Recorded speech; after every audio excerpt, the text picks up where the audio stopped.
Assalamualaikum warahmatullahi wabarakatuh. Apa kabar teman-teman sekalian pada hari ini? Alhamdulillah, luar biasa. Tambah semangat. Allahu Akbar. Mudah-mudahan kalian semua dalam keadaan sehat walafiat ya. Amin ya robbal alamin. Teman-teman, kita jumpa lagi dalam pembelajaran daring tematik 5F. Kali ini kita akan belajar subtema 2 bagian pertama.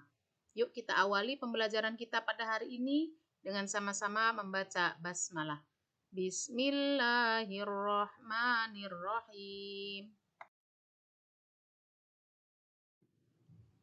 Untuk tujuan pembelajaran kita pada hari ini adalah yang pertama, peserta didik dapat menjelaskan isi teks penjelasan atau teks eksplanasi. Yang kedua, peserta didik dapat menunjukkan hal-hal penting yang terdapat pada teks eksplanasi. Ketiga, peserta didik dapat menjelaskan fungsi kata kunci dalam teks eksplanasi. Keempat, peserta didik dapat menjelaskan pengertian pola lantai dalam tari kreasi daerah. Kelima, peserta didik dapat mengidentifikasi aktivitas masyarakat sekitar dalam upaya pembangunan ekonomi, sosial, dan budaya. Dan yang keenam, peserta didik dapat menjelaskan jenis-jenis hak, kewajiban, dan tanggung jawab sebagai warga masyarakat. Teman-teman, perhatikan baik-baik teks berikut ini. Perpindahan panas atau kalor. Pernahkah kamu membantu ibumu memasak sayur? Tahukah kamu mengapa api kompor dapat memanaskan air dalam panci sehingga sayuran yang ada di dalamnya menjadi matang? Nah, ketika kamu memasak sayuran, panas dari api kompor berpindah ke dalam panci. Kemudian, panas tersebut berpindah ke dalam air sehingga air menjadi panas dan sayuran yang ada di dalamnya menjadi matang. Peristiwa tersebut membuktikan bahwa panas dapat berpindah. Letak matahari dari planet kita ini sangat jauh, yaitu sekitar 152.100.000 km.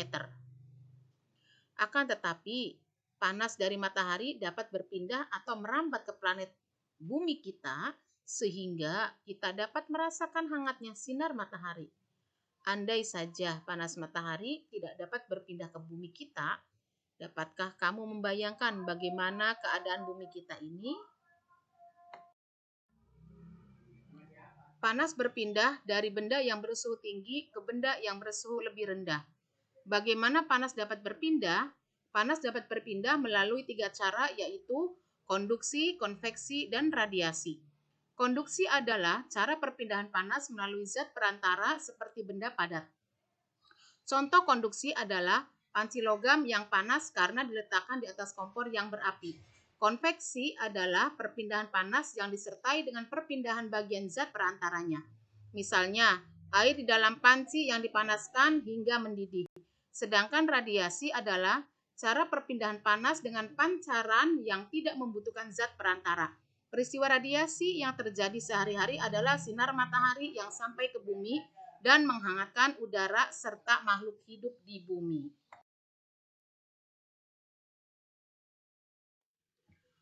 Teman-teman, dari teks eksplanasi yang telah dibaca tadi, kita dapat menemukan hal-hal penting.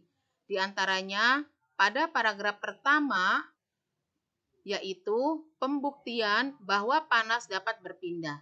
Panas dari api kompor berpindah ke dalam panci. Air menjadi panas dan sayuran yang ada di dalamnya menjadi matang. Pada paragraf kedua, panas dari matahari merambat ke bumi, sehingga kita merasakan hangatnya sinar matahari.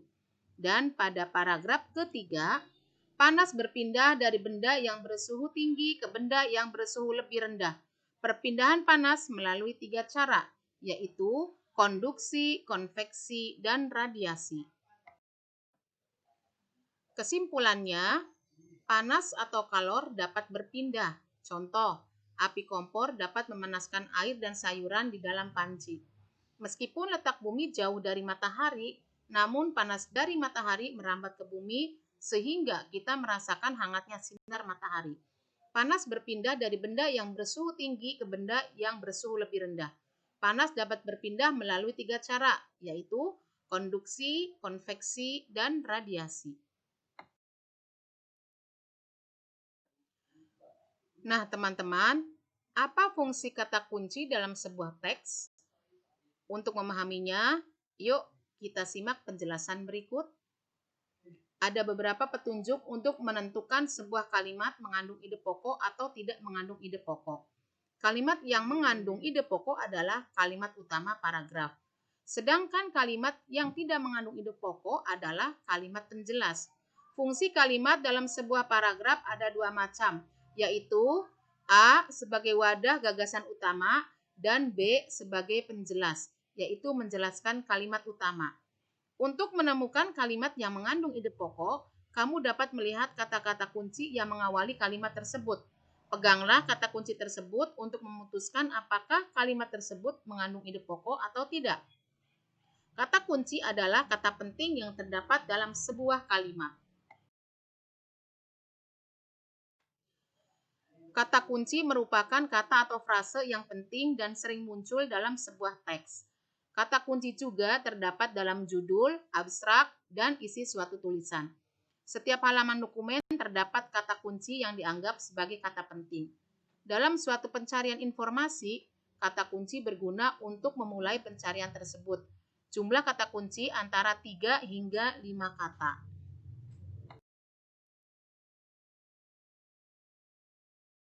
Nah, teman-teman, tadi kita sudah belajar tentang teks eksplanasi dan juga fungsi dari kata kuncinya ya. Nah, untuk supaya tidak boring, kita sekarang akan belajar tentang pola lantai dalam gerak tari.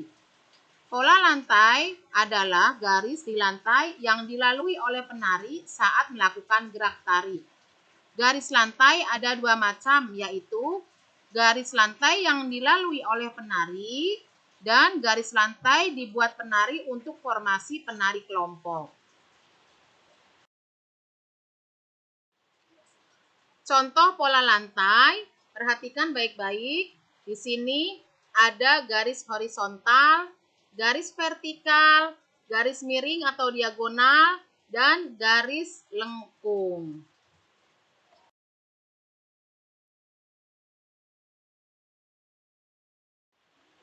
Teman-teman, perhatikan contoh berikut ini.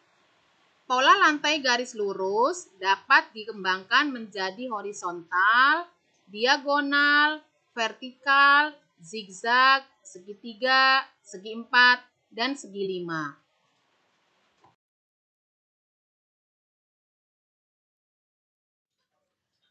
Kebanyakan pola lantai sebuah tarian hanya digunakan sebagai formatur tari atau penambah estetika tari. Perhatikan pola lantai di bawah ini. Ada pola tari diagonal, yaitu untuk tari saman dari Aceh. Yang kedua, tari sekapur sirih dari Bengkulu menggunakan pola tari bentuk V. Yang ketiga, tari piring dari Sumatera Barat memakai pola tari diagonal. Dan yang keempat, ada tari pendet dari Bali memakai pola tari horizontal.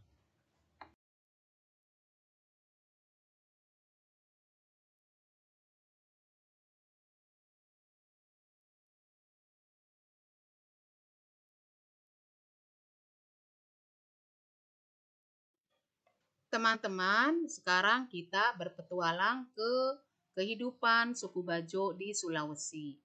Perhatikan gambar-gambar berikut ini. Masyarakat Bajo dalam kehidupan sehari-hari tidak bisa terlepas oleh laut.